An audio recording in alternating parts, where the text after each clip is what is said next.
Well, welcome back. This is the boathouse in Falmouth. This is the launching point for the John Havlicek golf and fishing tournament for the Genesis Fund. And John, of course, if you're going to have a New England sports legend, he would be the poster boy.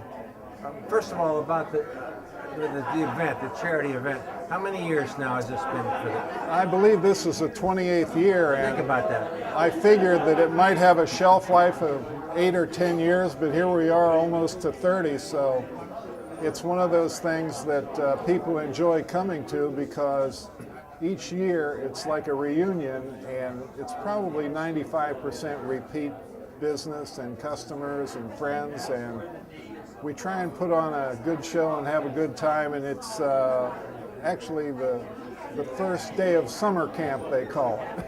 I don't want to put you on the spot money-wise, but do you have some sense of how much has been raised over that 28 years? Well, I imagine it's this over. By the way, for the Genesis Fund. Right. You know, it's a fundraising event for the Genesis Fund. We have taken in a lot of money. We've had a lot of expenses because it's not cheap to provide a hotel for 3 nights and that type of thing. But I think I've raised somewhere around $20–25 million.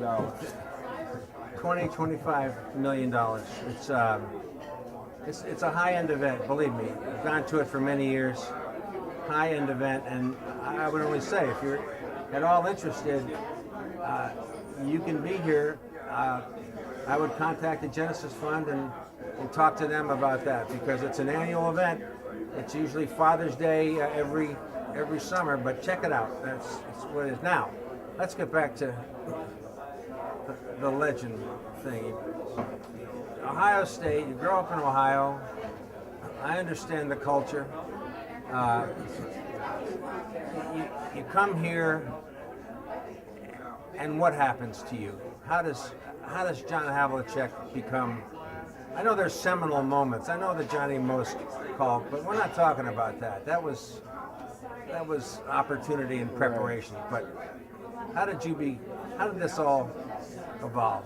I think I was lucky to be drafted by the Celtics because Bob Knight, when I found out I was drafted by him, he said, "That's the greatest team you could be drafted by because they play your kind of style." And you know, I wasn't forced to come in and be a savior or anything like that because they had a lot of Hall of Famers on their team.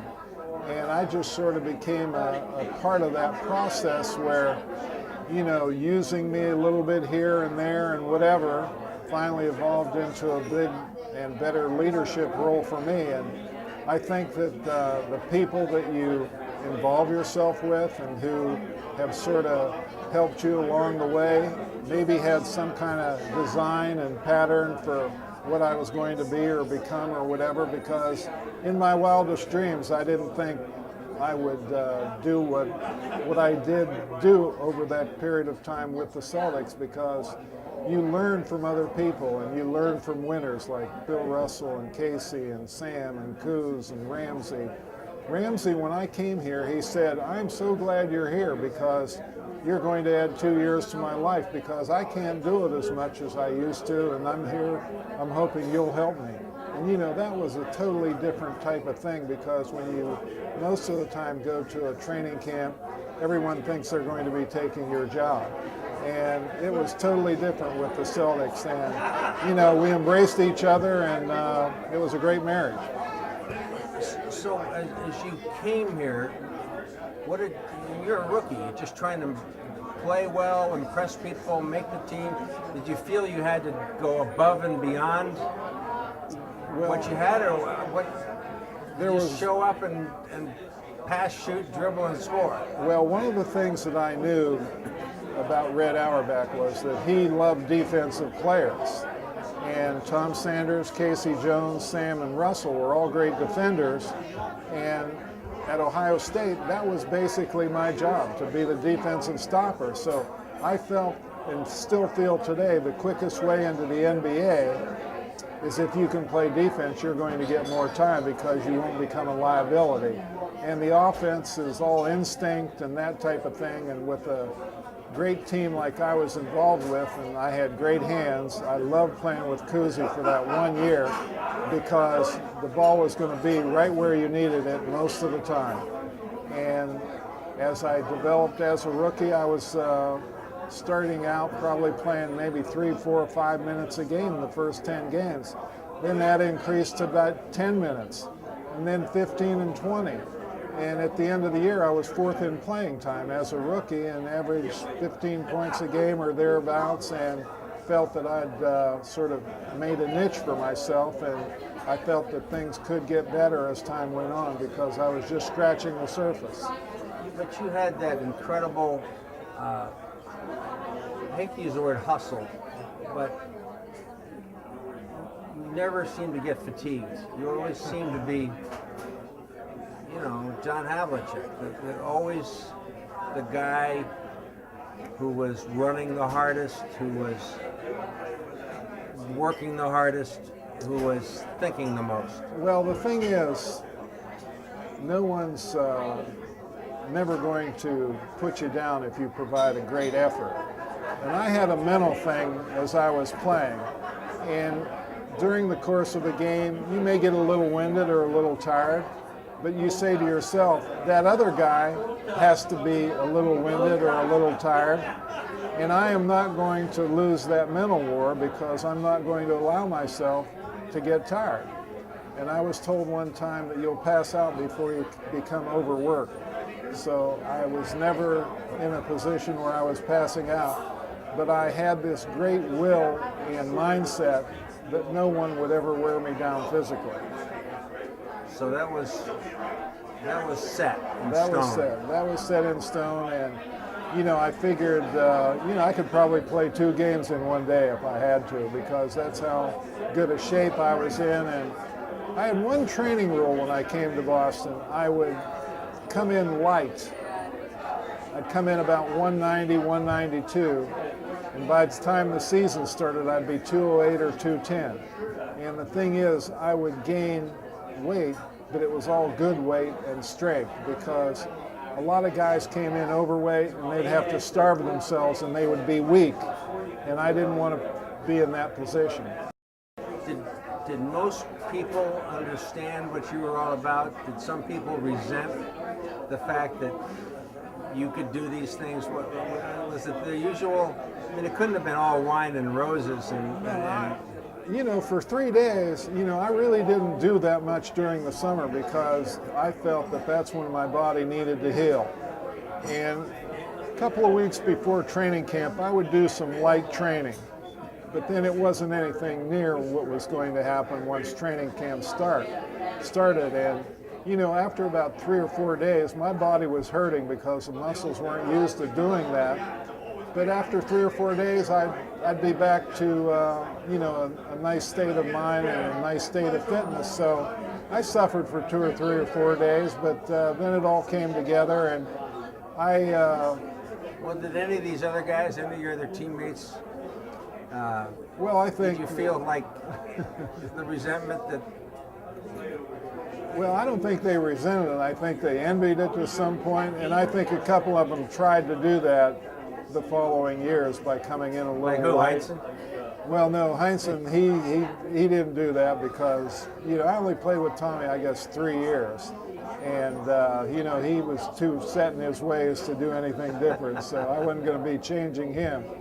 But Don Nelson used to come in lighter, and I think a couple other guys sort of, after talking to them, felt they would try it, and it seemed to be a good way to go. Well, other than training and all that stuff, your whole evolving as the player and moving on to the leader that you were. I mean, it just didn't happen overnight. There had to be. I don't know whether to go to the great moments or the most disappointing moments. Let's do that for a minute. Well, there are different stages, and in high school as a sophomore, I made the team, and I led the team in scoring, but I wasn't the leader, and then I became a leader in high school. When I went to Ohio State, Jerry Lucas was the focal point, but I think I had a lot to do with the leadership of that team because everyone enjoyed the style that I played, because it basically didn't come easy. I had to work a little harder than most people, but I enjoyed the work and the work ethic that I had to put forth. And, when I came to the Celtics, it was like a process of osmosis where you're on the fringes and all of a sudden you start becoming a little more absorbed.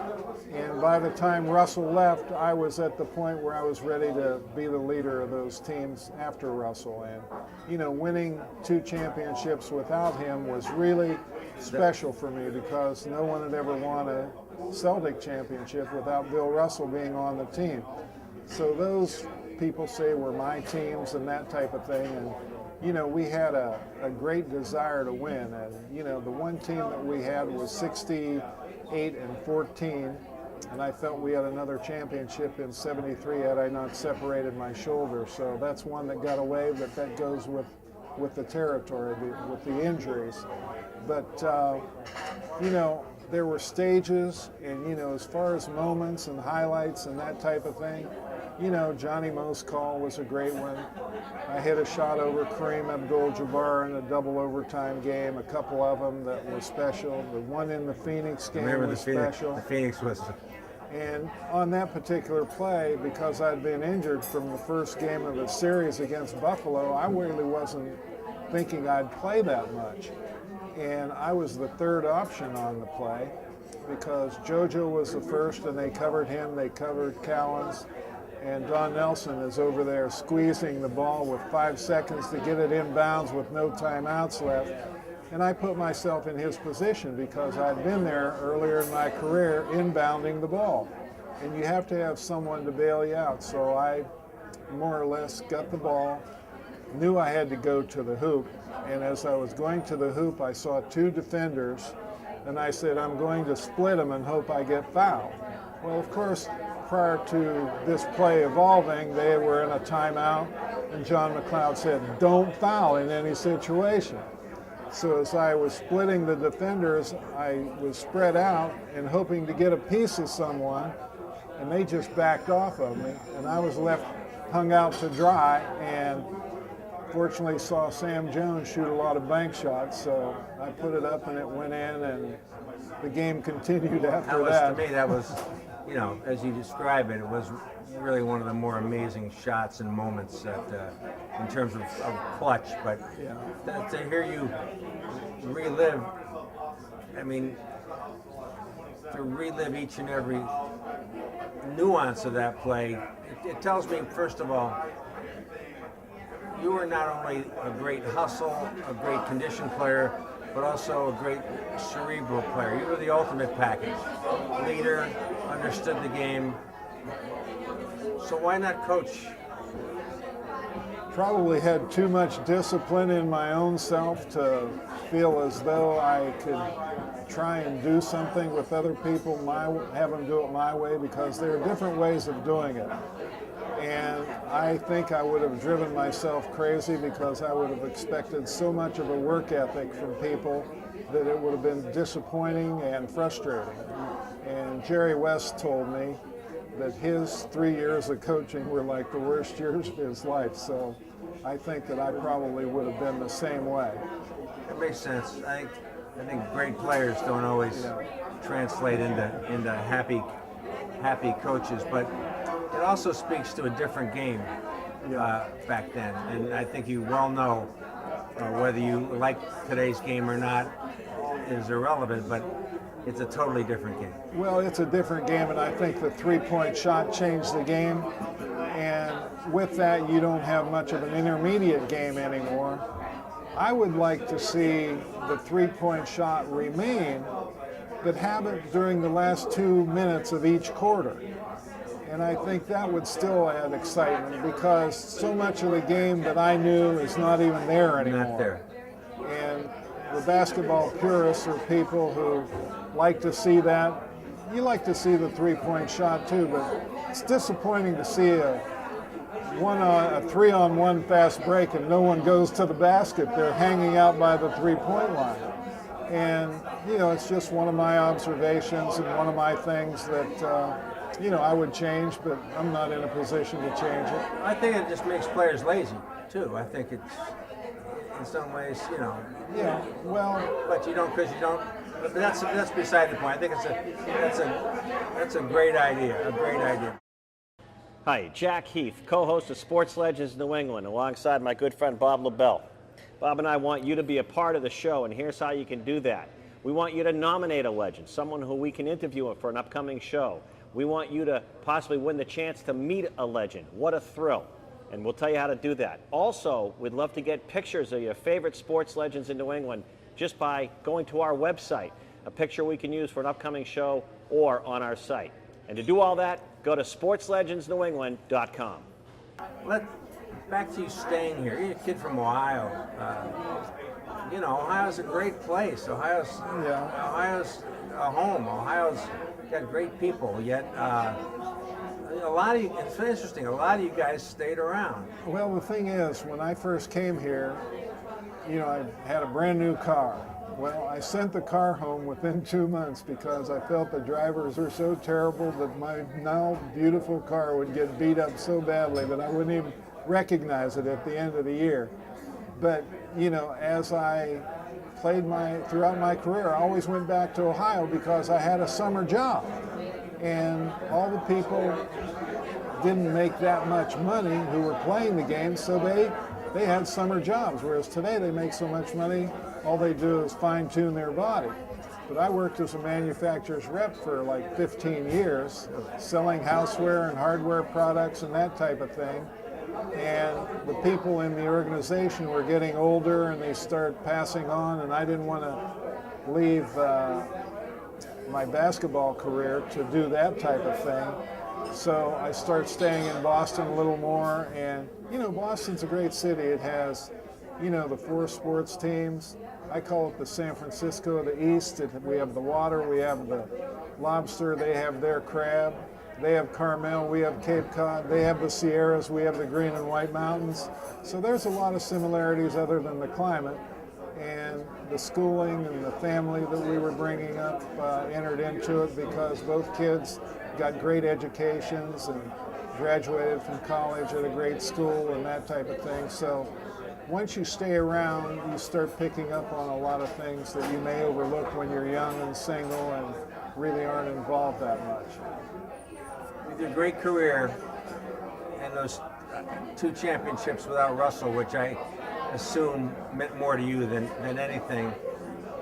Well, they meant a lot, but the first one was special, and we'd gotten one at Ohio State, and that was special. Then it was disappointing for 2 years. I remember. I was a Buckeye fan. I wanted nothing to do with Cincinnati. Yeah, and then we got another one my first year with the Celtics, and then we had like 4 or 5 in a row, and then we lost one in '67, won another 2, but I think that, the first one and the one where Russell decided to hang it up in '69, his last year, was pretty special. And then Milwaukee was special too because we were the underdog and we won the final game in Milwaukee, and it's always great to win on the road. I was on 8 championship teams and 6 of them were won on the road. And my wife Beth never saw any because the wives didn't travel with the teams back then, so that was sort of a forbidden. Interesting.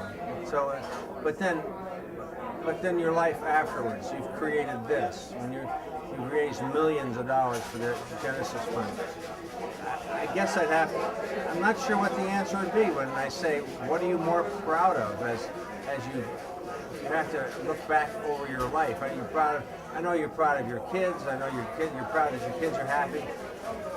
But with a great basketball career, or this, or just the whole package? Well, the whole package. And the thing is, the reason I got involved was the Boston fans supported me for so many years in a good way that I always had this feeling, I got to do something to give something back to the community.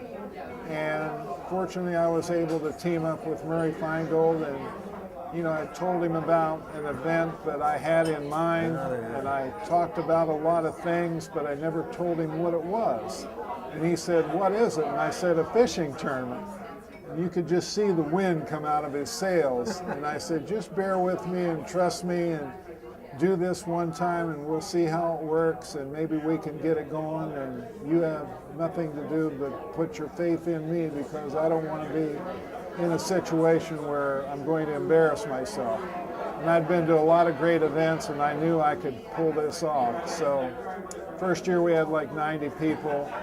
We made, I think, $18,000. Then we made $40,000. Then we made 80, and then 100, and then 500, and you know, that type of thing. So it's been a process where giving back to the community, and you see some of the kids that aren't dealt a full house or a straight or whatever, they have a bad hand.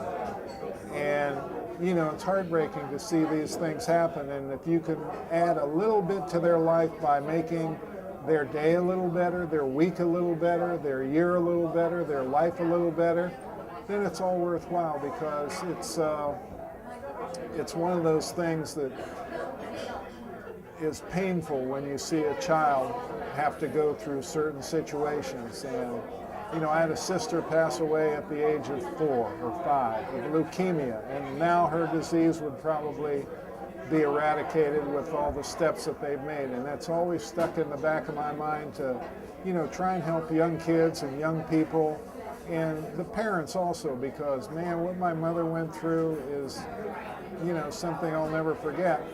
And these people today who are having their trials and tribulations are going through the same thing. So, you know, we look on the bright side of a lot of things, but there's a lot of other things that are somber that maybe you can help, and I guess that's what I'm trying to do.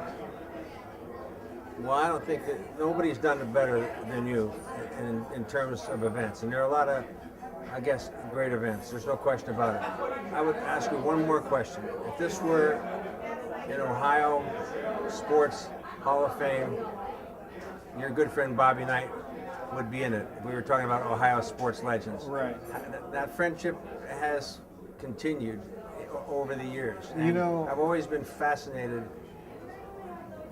by that. I met Bob Knight 51 years ago, and we've been friends ever since. And about 3 nights ago, I was with the 2 best friends of my life, Bob Knight not being the oldest friend, because the other guy who was with us was Phil Necro, who grew up across the street, and we've been friends for, you know, 68 years.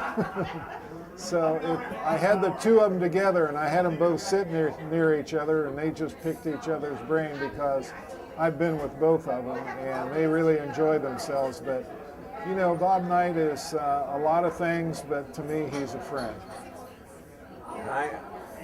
You know how I feel. I think the guy's great. I mean, absolutely. We all kind of grew up and are in the same area, Orville, and anyway, that's beside the For every little incident where there's negativity, there are 10 or 20 times as many good things that he does that no one knows about, and he doesn't look for credit or anything like that. And I think the people who know him like we do realize that this is something that those other things only scratch the surface as to how much he's done for human beings, organizations, libraries. He's a coach that graduated 98% of his people, never had an NCAA violation.